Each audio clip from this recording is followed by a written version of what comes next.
Les rues paloises bondées ce vendredi après-midi comme tout le mois de décembre. Le boulevard des Pyrénées et ses terrasses sont le plein, comme la place Royale. Pau attire actuellement énormément de touristes étrangers. Je viens de Guipúzcoa et lui de Navarre. Et nous sommes venus visiter et voir la ville. Le marché pour les enfants, les lumières, voir les Pyrénées, un peu tout ça. Nous sommes venus skier à la Pierre Saint-Martin et visiter la France. Les nombreuses animations du centre-ville sont prises d'assaut, c'est le cas de la Grande Roue. Ses propriétaires sont installés ici l'hiver depuis 8 ans. Et cette année, l'attraction est souvent bien remplie. Il y a du monde tous les jours.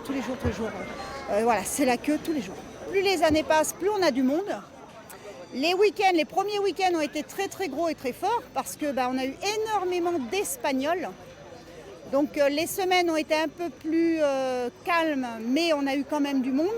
Des week-ends festifs, il y en a eu tout le mois. Ils étaient près de 30 000, notamment à la fête des Lumières. Grâce aux propositions culturelles, la ville a une fréquentation exceptionnelle en décembre. C'est beaucoup de touristes, c'est l'équivalent du mois d'août en fait, d'une fréquentation touristique du mois d'août, donc à peu près entre 650 et 700 000 visiteurs, donc c'est vraiment important pour la ville de Pau. Pau devient donc une destination touristique hivernale, un passage obligé avant de découvrir l'Ossau et les Pyrénées.